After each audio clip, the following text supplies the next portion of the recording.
Good morrow, gentle folk. We're going to do another gun boxing today, but before we do that, we'll do our giveaway, and I'm going to do it up front because I think some of you folks might not have even known that we do this.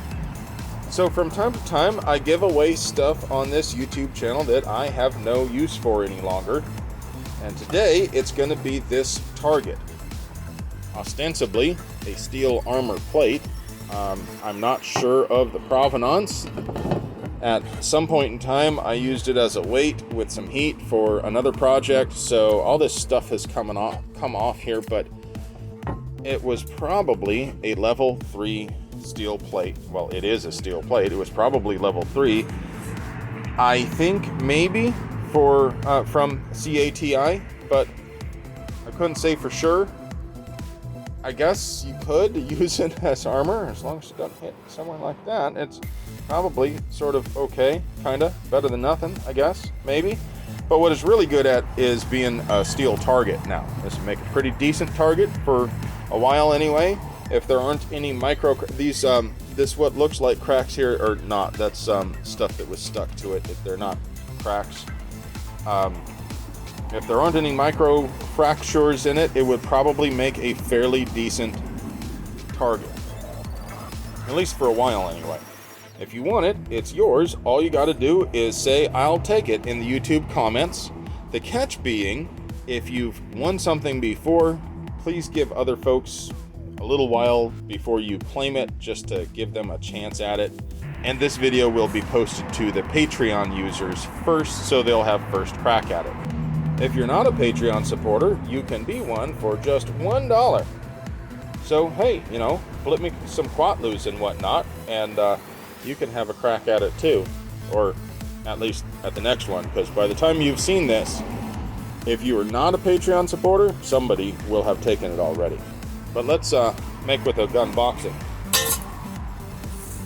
So today, we've got a Primary Arms Mad Dog 20. Oh, it probably doesn't stand for Mad Dog. It says, I don't know what it's, micro dot, that's probably what it stands for.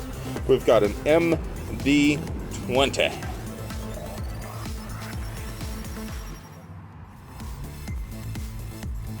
This has just a 2 MOA dot in there. Get a good look at the packaging here. As always, the purpose of me doing these gun boxing videos is that I will be doing a full review for this product for the AR15.com YouTube channel. And doing this gives me a chance to ask you guys to post some comments and questions and just give me a general idea of the stuff that I ought to cover in the full video, the review on the AR15.com channel. So if you will, down below in the doobly-doo, tell me the things that you would like me to do to this, the sort of torturing that you'd like to see happen, and the sort of questions that you would like to see answered.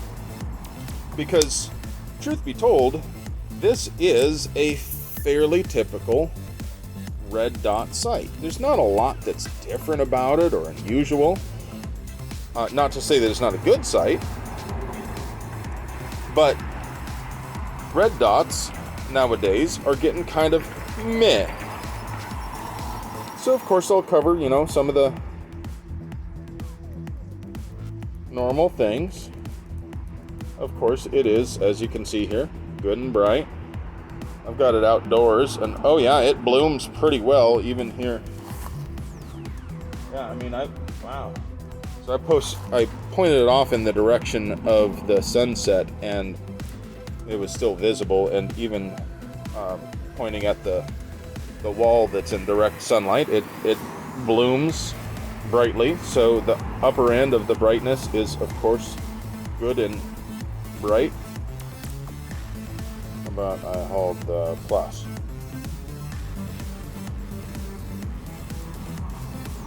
Doesn't seem to want to turn off.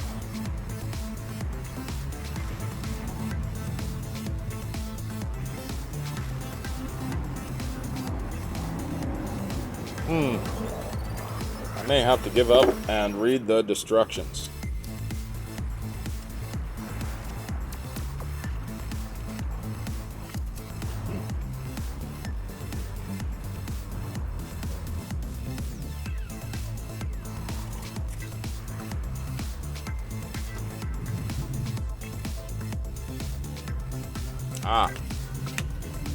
And read the instructions. So to turn it off, you push both buttons at the same time. Press either one of them to turn it on. Increase, decrease. Push 2 at the same time. And we turn it off. Okay. So we have the ubiquitous 2032 cell under the battery cover. Elevation and windage turrets have this little screw bit right here, which fits in the slot thusly.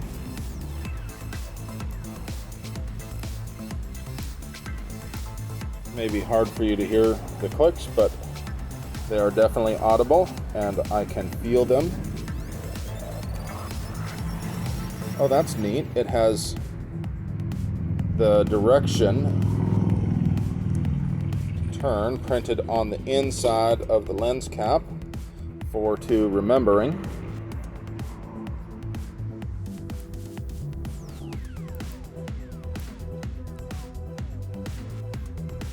Does not have click value printed on there, so we would have to refer back to the destruction booklet for the click value.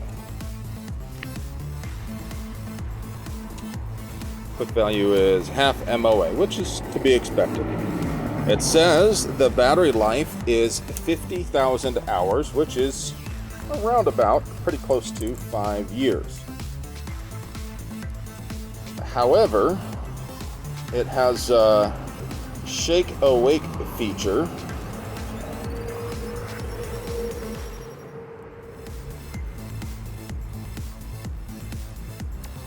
Well, fits in there like that.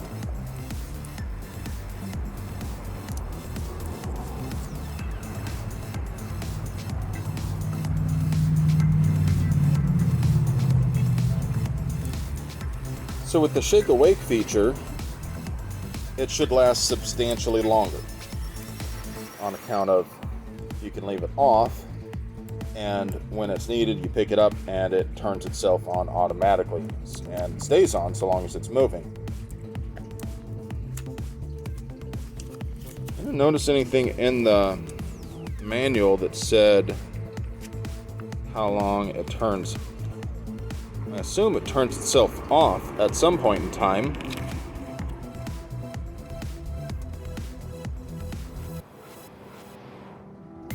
But I don't see anything about 12 brightness settings. Auto live. Super bright, 50,000. Clear side picture, integrated turret, multi-coded, IP67. Yeah, it doesn't say anything about auto off. But if it has that shake awake feature, then it must turn on auto magically, because it doesn't turn on when I pick it up. I have to push the button. So if I have to push the button, then it has to turn off eventually, and then it would turn itself back on by shaking. So I needed to talk to Dimitri and figure that out and nail it down real good as far as exactly how the site's gonna behave. So we'll definitely cover that in the full review. If there's other stuff that you want to see in the full review, of course, leave it down there in the doobly-doo. For now, I think I'm going to go ahead and mount this to my best millimeter pistol, or braced pistol. Dimitri at Primary Arms was kind enough to send me a QD mount from ADM, which I've used on some of the other sites and had good luck with it so far, so I don't see any reason why I wouldn't continue to have good luck with these. But of course, I'm not a huge fan of these fairly generic screw type mounts. Nothing wrong with that. If you want to mount it low, if you want to mount it and forget it, just screw that thing on there and leave it. But the problem is, for me anyway, see, these sights, they are very robust. Modern, and I'm by these, I don't mean necessarily primary arms or this particular model. I just mean modern optical sights are extremely robust. And they're unlikely to fail. The battery life on this, like I mentioned, is 50,000 hours. It's a good long time. If you change the, oh, I got a sticker. If you change the batteries in these things, when you change the batteries in your smoke detectors, you should be just fine. But, there's always a but. If you're using this thing, if you're in a fight, and you get mud or blood or some other kind of schmutz on it, and it's gonna stop working, obviously, right? Let's see, so I've put these on backwards before, so I think I'm gonna put it on like with this being the front. So if you get some schmutz on it, you won't be able to see through it, will you? That's where I believe that it's particularly where the, yep, about to do it. That's where I believe that a QD mount really comes into its own. I got a lot of different screws here. Why do I have so many different screws? Different lengths. Let's see here. 4 of those. Oh, this is really long.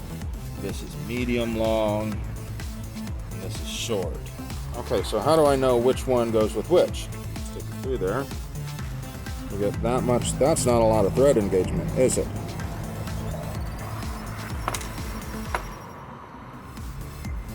Let's see if I can get enough. This threads into here pretty far. I guess I'll go with the long screws. Is there a, check the destructions, see if there's a,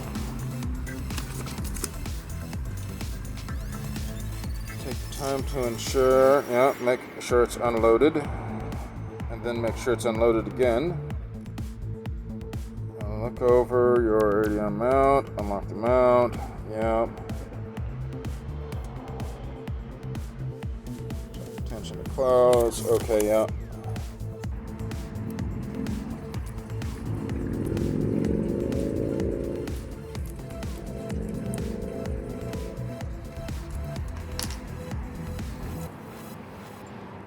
Okay, it is mounted, it is on, I think it's facing the direction I want it to go. Yeah, American flag is facing the blue field towards the front of the weapon, which is what makes sense. Okie dokie. Clear, clear, clear, clear.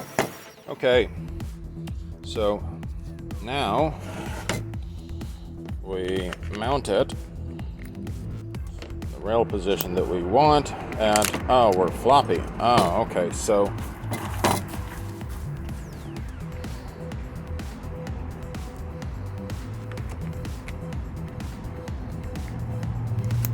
yep, needs to go a lot tighter.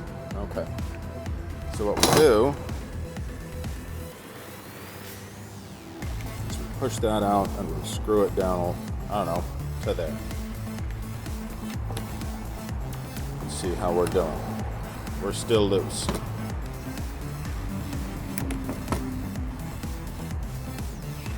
Now we push that through again. Screw it to there. Let's see how we're doing. Too far.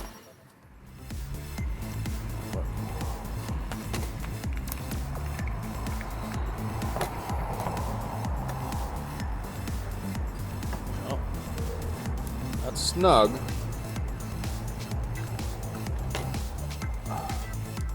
that good? I think that might be good.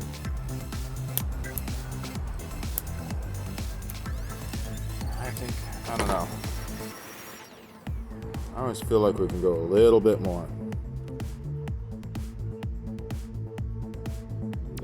Let's go to there, quarter turn.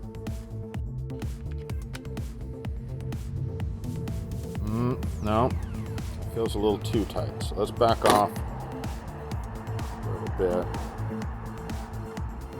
There. Make sure we're in the stop.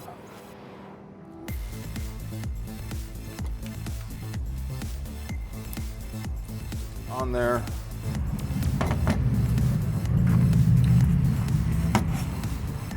Okay, so now we have it mounted on the TNW survival pistol and vest millimeter, and I'm gonna take it out to the range and probably do some competitions with it. Probably do a couple of Wednesday night steel matches. I don't know, I haven't really decided yet. And put some rounds through it, obviously, see if it can stand up to the recoil of the slappy with the direct blowback. I know that doesn't sound a lot, but the recoil impulse of direct blowback can be a little bit sharp. Although it's not a lot of G's, it can be a very sharp spike of G's, and that may not be good for some optics. We can also, based on what you guys say, we can come up with some other stuff. So you tell me what you want to see tested, you tell me what questions you want to see answered, and I will do my best to make that happen. Hope you enjoyed. I love you.